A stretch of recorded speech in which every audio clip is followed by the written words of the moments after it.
I don't have words because this series is so good. I'm not expecting to be even better than the last season, and it does because when you see season one and wanted to end up to be continue on season two, then you expect this series will stop building up characters, decide to just actually fill the role they're supposed to be, the villain and the hero.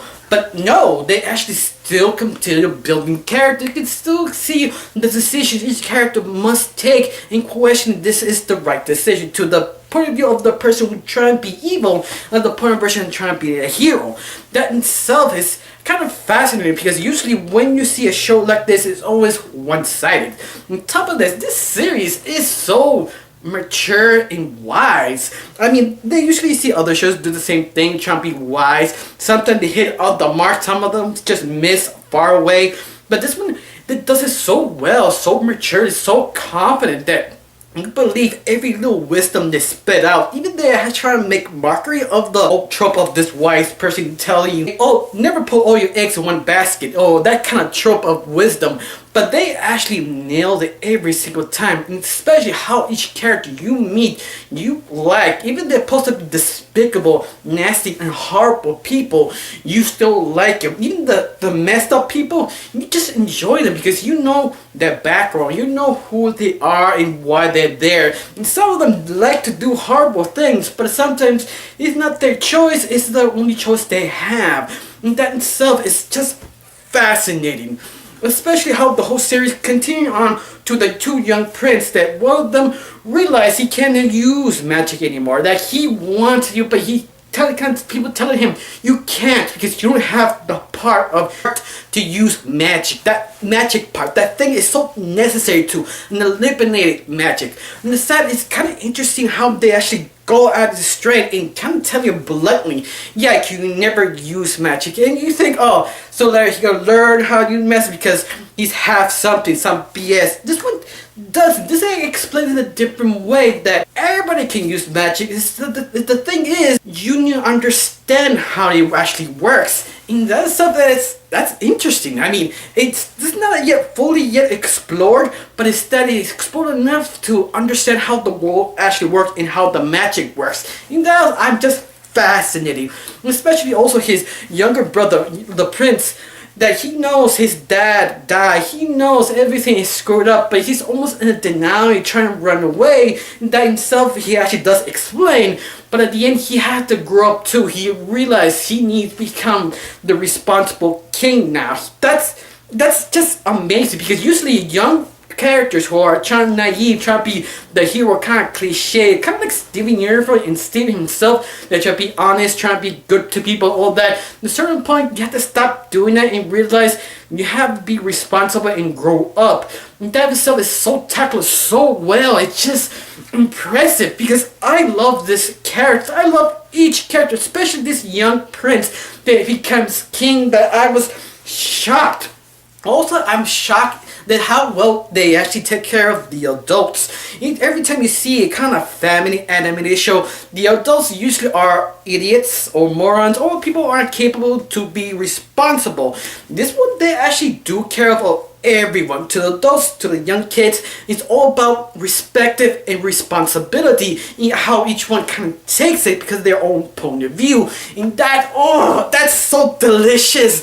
I enjoyed that. Oh my god. Even side characters like Claudia and Sora, the more things to do, the more development. In fact, I feel this are kind of understand the situation because both of them are not bad people, but they become that evil archetype, that psycho, the tough guy who murders people because he joined hurting people, or Sora being that kind of evil witch that she's disturbed, sacrifice too much, becoming that evil, but at the same time they don't want to become that, they try not to become it. In the end, they almost kind of have choices they have to make. At the end, they always try to pull back and realize this is messed up, and they still doing it because sometimes they actually has to do to save the other one or these accomplish their goals. And that in itself is just so interesting. Oh my god. Even the most developed character like I forgot her name, the Moon Elf, that she is also interesting. I'm sorry I forgot her name. I was trying to remember. I forgot. But she is also interesting, but she didn't have enough development of this season. But you really know her motivations. You know what she's trying to do. And that's something, she has little moments. She is still entertaining. No character is wasted. Oh my god. One thing I truly enjoy is how they keep developing Lord Varian. I mean, you need to develop this character anymore. He knows why you feel you think you know enough, but they know. No, they keep building up to more of this character. You feel sort of pathetic because he is trying to be a good person. He really tries, especially all the horrible things he's trying to do. At the same time, he realized, yeah, this is messed up. I should back. I should calm down. Don't freak out. Don't help with a stranger who has especially evil magic powers because he's the only guy who can actually help you. And he does. He actually asks for help, but he knows he should have. That's himself. He knows he should have. He backs away for a little while. He comes back for help because he basically screwed over. Anyway you look at, he is completely screwed. So he has no choice to ask for this magical elf who is 100% evil. You kind of see it on the wall, but he kind of forced to do kind of horrible things because he's panicking because he will basically lose everything. I mean, not just him. I mean, his family, his people, his worries that kind of convince him to do this horrible act. You know what? I enjoy it because he is a person. That in itself is so interesting. I'm sorry to say interesting because it really is interesting. I kind of like they do this kind of history lesson to explain what happened to the past, what happened to this dragon who protects people, but at the same time will start the war, and to see the king's point of view, explain to the boy, to this letter, to understand. Don't be like him. Learn from the mistake in the past and try not to follow his step. Do not be chained to the past. You love her, but never be attached to it. That itself is a really good lesson to learn, and that's just amazing.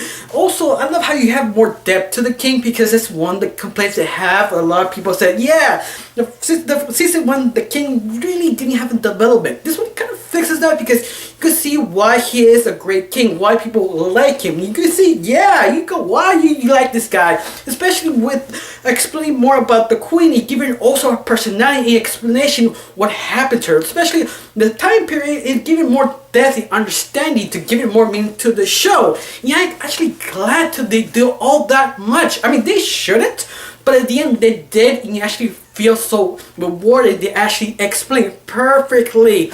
It's just amazing. Now, everything else, like the history lesson, you get to know all the blood. Okay, not that much blood, but it's surprising you have blood in this show, especially say death and blood around. That's kind of shocking because usually a family entertainment, they avoid that like the plague because they don't want to show blood, they don't want to show death, or at least say death because it's like a no-no. But of course, this is a streaming service, so they're allowed to say certain things that I'm kind of surprised and shocked. And I like they actually talk about that because people don't like to talk about death, and death itself is kind of well respected and actually treated with respect talking about death. My rating about this series, I had to give it a 10 because it is amazing. Has flaws, not really. One at least I'm not yet seen because it's just so well handled. I can't complain. I just enjoy it so much. If you've not seen it, watch it. I got nothing else to say. Thank you for watching. Don't forget to subscribe. Have a wonderful day. Bye.